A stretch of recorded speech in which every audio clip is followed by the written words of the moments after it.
Welcome into the Buffalo Stampede. I'm voice of the Buffs, Mark Johnson. A treat right off the top. Great history at the University of Colorado. The women's team had a reunion weekend last weekend with their 94-95 team, their Elite 8 team, and a very special award was given out to a great Buff. Erin Carson joined us, who played for the Buffaloes back in the late 1980s and is a recipient of the Jane Wahl Legacy Award. We'll talk more about Jane in a moment. Well, congratulations. First off, that's a great honor. It is an amazing honor. Thank you so much. Yeah, Jane Wahl, in fact, the first women's athletic director or senior administrator for the Buffaloes, way back when women's athletics is going from club sports to varsity sports. You came in right kind of at the tail end of when the transition was happening. That was a pioneering time in women's athletics, wasn't it? Yeah, and I must say I'm just old enough and just young enough that I didn't really remember that at the time. You probably did, right? It was. Yeah, I'm just a little bit beyond that pioneering feeling, where I was lucky enough to just come into it expecting to be treated like everyone else. Sure. And I don't think that at that point I had the true appreciation of what was really happening and how profound the experience for me was and how unique it was and how near to the beginning of this journey for women's sports. Well, I suppose you're an 18-year-old at the time, and what do you know? You want to play college basketball, right, at that point in time. So what did you know about Jane Wahl? What does it mean for you to get that award? You know, all I can say is to Jane Wahl, and I did have the opportunity to talk to her in person, and she's an amazing, strong woman, yes. And I'm just thankful that there were so many women like her. She is ours. She's the Buff, and she paved the way for us to have what we have, and I'm super stoked to be able to tell the story a little bit from my perspective, but also to be able to share a little bit to the young ladies that have opportunities that they have now to really take that moment and really maybe Google it, because Google wasn't even invented at the time, but to just take a moment and really appreciate how far we've come, and that it didn't come for free, and that people like Jane Wahl were there and had incredible foresight to what could be for us. You know, Erin was the captain of the 1988 CU women's basketball team, the first NCAA tournament team for the Buffs.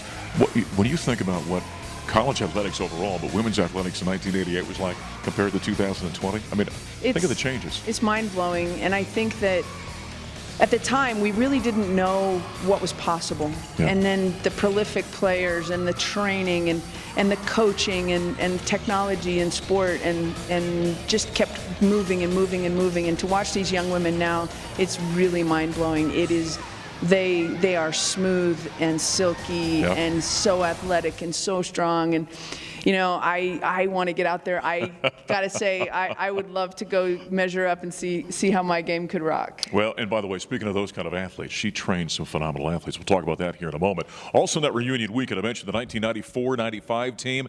That was the year Seal Berry and the Buffs were on the doorstep of the Final Four, and we caught up with some of those great players. It's been a wonderful experience. One of the best things is being able to see all my teammates. It's been 25 years since I've seen some of them, but to be able to come back to the family that we have and to just recollect all the memories that all of us have been through, and then to see where everyone is now. It's just an amazing experience to hear their stories, and we all can come back to everything. Our strong foundation was here on this court, and what Coach Berry and the entire staff, they instilled in us with dedication and with our commitment and with the relentless pursuit to be successful. Now 5 years later. Oh, when Coach Berry took all of us on a tour today of the new facilities, it's just phenomenal. The upgrades, everything that has occurred, and it's really cool to know that all of us were a part of Colorado continuing to be more successful in renovating the facilities with the 3 gyms they have, the weight room, the girls' locker room. I'm so happy and proud that the girls can experience that, even though we didn't have it. But I'm glad they have it. It is an attribute to Colorado and where this program has gone from when we played to where they are now. And I'm so proud and happy and honored to be a part of the past, the present, and hopefully the future. They have everything they need. It's just getting in there, doing all the hard work, being committed, being competitive, and winning those games. And they can do it. They have everything they need. Great reunion weekend for the CU women's basketball team. And by the way, Erin, we found this out right before we started taping. You were Seal's first commitment way back in the day. How about that? I mean, that's a little piece of history. I think that's a pretty good way to rock your life because she turned out to be pretty damn good at what she does. She did real well for herself. Yeah, There's no doubt about did. that. Hey, speaking of doing real well for yourself, you're the co-owner of Rally Sport, and longtime Bowlerites will know what that's all about. Talk a little bit about what you're doing, and you're still in athletics, but in a very different way. Yeah, I always had the dream of being a college basketball coach, and I got a chance to walk that walk a little bit. And I think when all's said and done, we do all have a story that we're supposed to write for our life. And I still was able to stay in athletics and performance and use my degree from the University of Colorado in kinesiology, the science of movement, which is now integrative physiology up there, and it might have even changed into something even more exceptionally awesome. It's just, the University of Colorado is just such an amazing educational opportunity for me. Sure. And it was never a question what I wanted to do. I wanted to help athletes perform at their highest level. If that means that they could be a world champion or an Olympian, or even if they're a former professor and they're 82 years old, but they want to ski 3 or 4 times a week. My passion is about performance and just living life at the highest possible level. And I live in the world's fittest town because we have been named the America's fittest town. So I would say that would be pretty confident to say that would be the world. So I have access. I have access to brilliant athletes, high-functioning people. Rally Sport is an amazing training facility. We have access to some of the most advanced equipment, just modalities of equipment, and just opportunity to help people. When you deal with top-level athletes, some of the greatest athletes in the world, what's a common thread you see, regardless of what their discipline might be? Consistency. Really? They find value in the littlest things. So where somebody else might need a bunch of hardcore exercise and they might need to be just sweating like crazy, we do things a little bit differently. I do things a little bit differently. Sometimes it's just about really loading into your big toe and finding connection to the ground. But we really want the body to function at a high level, and there's a lot of little things that, it's not the big things that make the difference anymore. We've come a long way in how we train our athletes. Well, we could sit here and talk. I tell you, we can go on for an hour if we wanted to, but we don't have the time for that. Congratulations on the Jane Wahl Award. Thank you. It is mind-blowing. Erin Carson, a great buff, and now the Jane Wahl Legacy Award winner, coming out of that reunion weekend with the CU women's basketball program. We'll take a quick time out here in the Stampede. We're talking tubes next.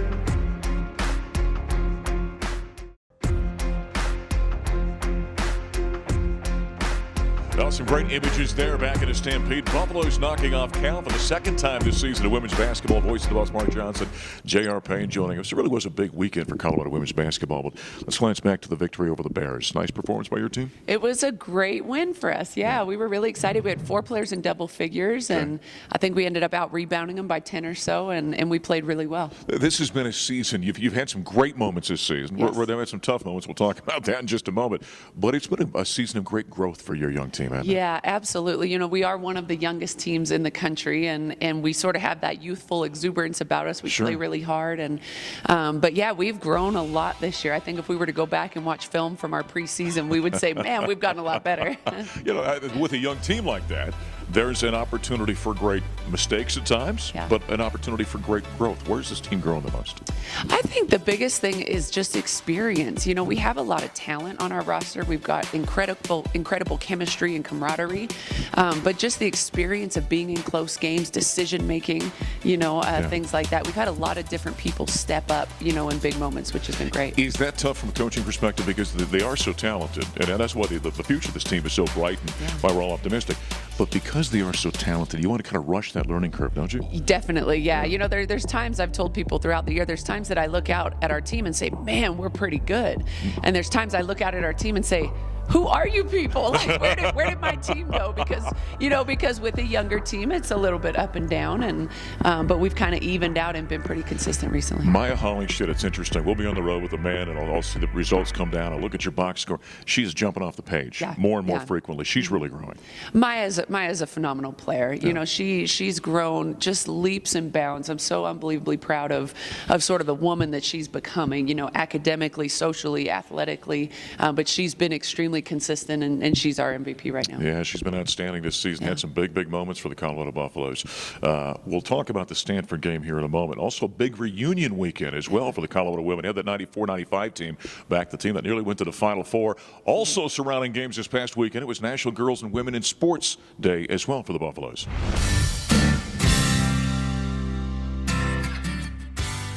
Today we have National Women in Sports Day. Behind me have all of the soccer station, and around the stadium we have all different sports that we have here at CU, and kids are just coming around and playing with all of us. It feels awesome. It's crazy to think that we were this small at one point in time, and I would think that it's super overwhelming coming and seeing a whole volleyball team, but these kids are coming in and we're being welcoming, and they're just opening up to everything and being so enthusiastic. Just looking up to anyone that's older and playing a collegiate sport is amazing. Working with them and showing them that you can do anything that you want to do in life. The big thing that I like is the community aspect of being a Division I athlete and getting to know the little kids who love and come support us every day. It's really important that they actually get to know us and know that we were once this young. It's a great time just to get everyone together in the community, and it's right before our women's basketball game. Go Buffs! So some great activities for a lot of young ladies around the CU women's basketball games this past weekend. Also the reunion. I mentioned just before we saw that package. It was neat having that 94-95 team back, wasn't it? It was more than neat. It was magical, honestly, in some ways. You know, it was really special to see their reactions at being together. You know, seeing each other again. Just the pure joy that that these women have for each other and their history here was special. You know, I was sharing something with JR right before we went on here about that concept of sports and what it does uniting people. And that kind of gets lost sometimes into the day-to-day. You're coaching and getting ready for another ball game. But that's one of the special aspects of what we do, isn't it? It is extremely special. And I just don't know anywhere else in life that you can really replicate, you know, a lot of those feelings and camaraderie. It was really special. Our 95 team had an opportunity to share, you know, their experience, some pearls of wisdom, things like that with our team. And I think it's things that we can really carry on. You told me a story on our Buffs Primetime radio show on Monday night at Corelli's here in Boulder about, what was it? Was it a coin? Yeah. That kind of bled over into your team. Tell that story. Yeah, so the 94-95 team shared that they had a special coin that they carried with them, and they were required to carry it with them. And the headline said, "Expect to win." Nice. You know, and that was the understanding, was train to win, but expect to win.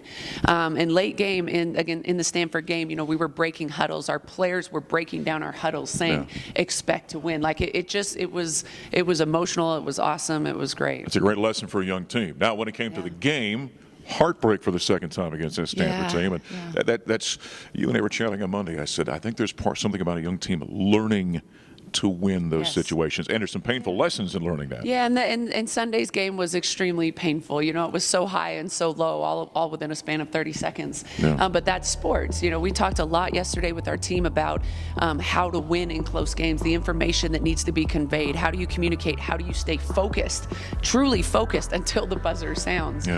Things like that. So I think we grew a lot. We learned a lot from that. And now you got 2 more home games. Boy, it went quickly, didn't it? Only 2 more home games. Yeah. Arizona State on Friday and Arizona on Sunday. Give us a couple of thoughts about those games. Both really good teams. They're both top 15, top 20 teams in the country. Really good, strong, athletic, physical, you know, all of those things. The fun thing about this weekend will be the opportunity to celebrate our lone senior. You know, Quinessa has just been unbelievable during her career at Colorado, and Sunday will be a fun celebration of her. All right. Good luck this weekend. All right. Thanks. All right. J.R. Payne, she and the women have got Arizona State on Friday night and Arizona on Sunday. We'll take a quick time out here on the Stampede. We'll talk some men's hoops when we return.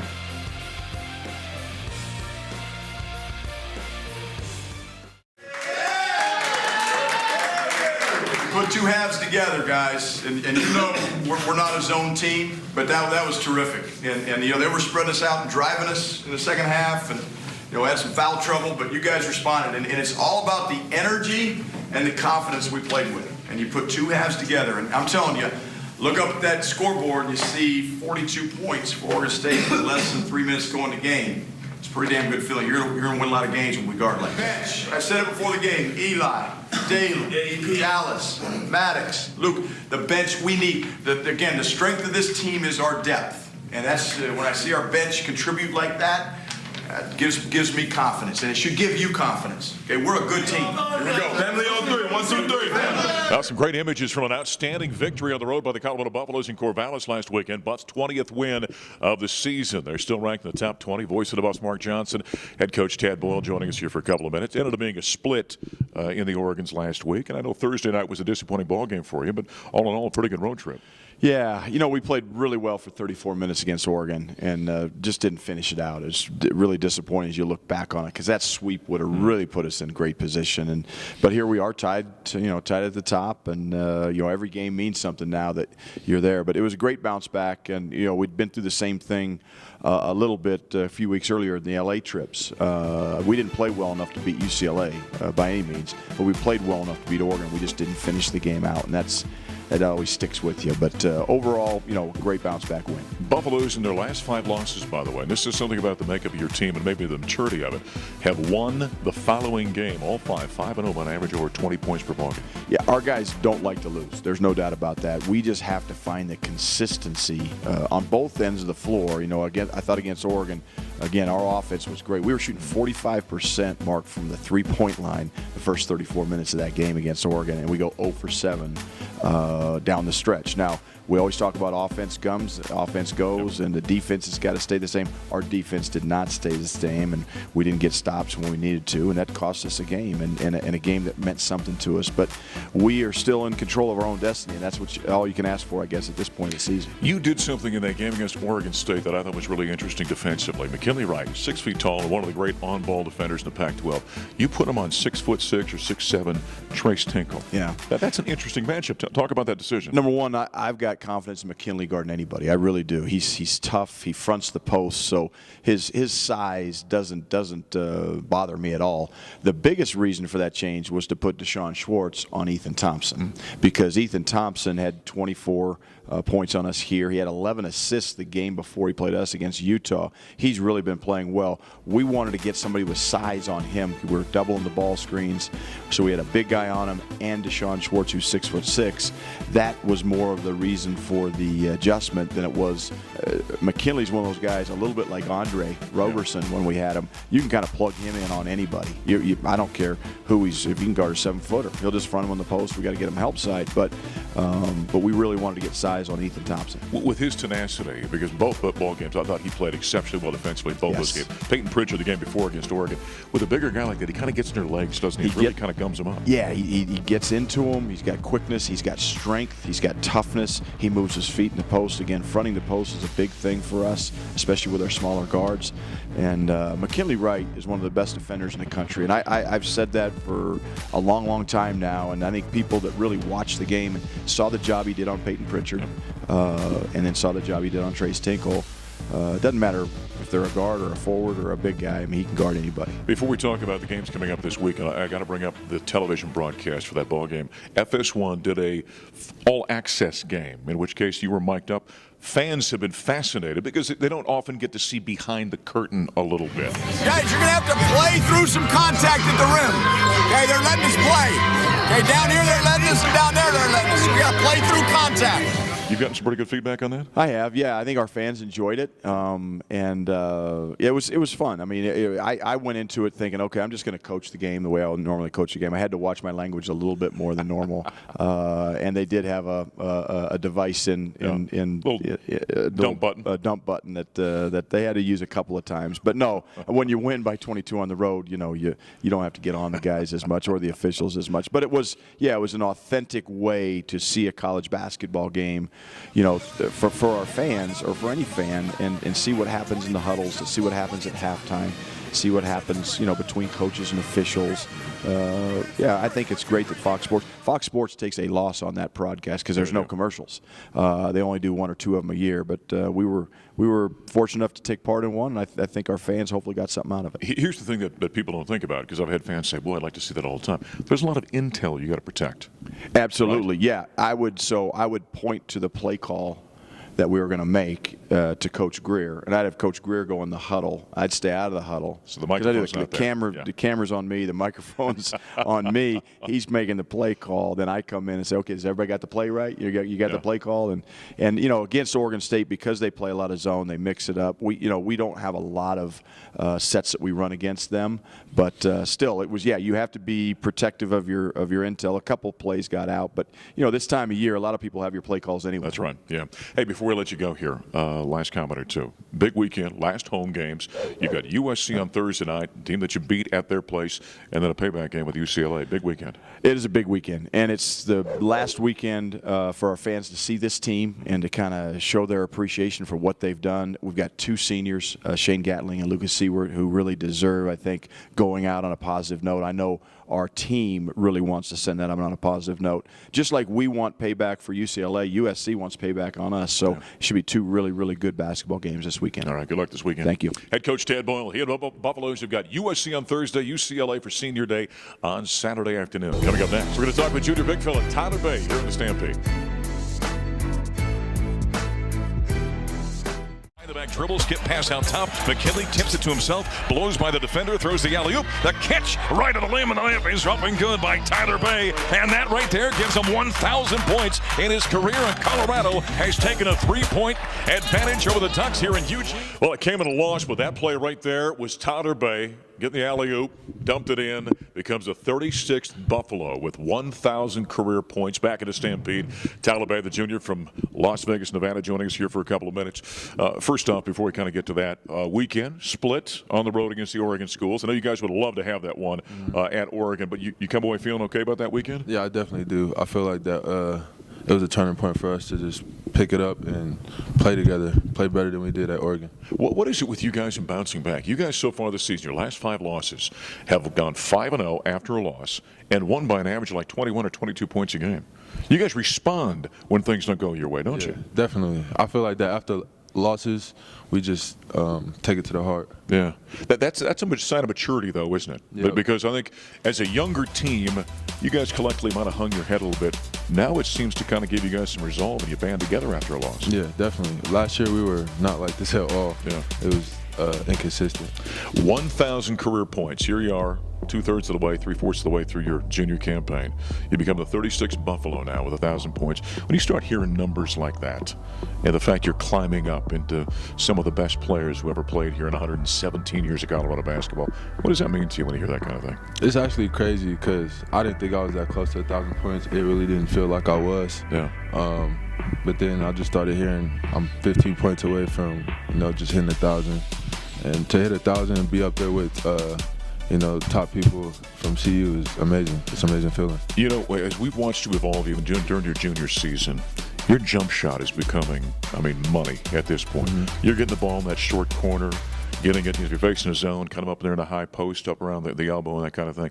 You seem very comfortable now taking that shot. Is that true? Oh, yeah, definitely. I practice that shot almost every day. So Yeah. And I think there's something in basketball about when I see you get that ball and you turn and maybe a rhythm dribble and you take it. Have you learned that kind of idea that, when you over dribble sometimes it takes you out of a play? If you just make a quick decisive move, it's more effective? Oh, yeah. If you make a quick move and the defense isn't expecting it, it's just like fast, so they can't really catch on to it. You had one of the great defensive plays, by the way, all season long. We were just talking about it here before we went on. Ethan Thompson comes down the lane in Corvallis the other day. Looked like he was going to throw one down hard. And my man here goes up and swats that thing away. That's got to be a whole lot of fun when you do that kind of Definitely. I love swan shots, especially dunks. Yeah. What's the key to blocking a shot? Is it timing, or is it just the fact you can jump out of the gym? I don't know. I guess it's both. Sure. For me, it's just slow motion to me. Like, I'll see the ball going up and just go for that orange ball. That's it. When you think about young players, they want to shoot. That's what everyone thinks about, scoring. You become a great defender. Do you enjoy playing defense now? I love it. Yeah? I love it. My goal this year is to win Defense Player of the Year. So that's why I have I hang my hat on this year, just to step up for my team and do things I haven't done in the past. They always say rebounding's a will and a want to. You have to want to do it. Is the same with defense? Certainly there's physical skill, but there's a determination and a work ethic you got to have to be a good defender. Oh, yeah, definitely. You have to actually want the ball and, just go up there and get it. I think your boy Ken is giving you a run for your money in that regard. Both of you guys are two of the top defenders in this league. No, yeah, that's what makes us great. We actually have a lot of people that play defense. Deshaun, Ev, we're packed. So this weekend you got your last 2 home games. So you got on Thursday night USC coming to town. They want to pay back you. You guys want to pay back UCLA on Saturday. But it's also Senior Day. That final home game for Shane Gatling, Lucas Seward. That's a special day for you guys, isn't it? This is a very special day. They're our brothers, and they're seniors. We gotta let them go off right. Yeah, you got also in your crosshairs right now a regular season championship. Oh, you guys motivated to win that? Of course. What's that going to mean if you guys can bring that home? It's going to mean so much, especially going into the Pac-12 tournament. And we're trying to get our picture on that wall next to 2012. That's what we're trying to do. I love it. Good luck this weekend. Thank you. All right, Junior Tyler Bay. He and the Buffaloes have got their sights set on a Pac-12 regular season title. They got 2 more home games this weekend. USC on Thursday, UCLA on Saturday. As we put a wrap on this week's Buffalo Stampede, I'm Voice of the Buffs, Mark Johnson. We'll talk to you next time.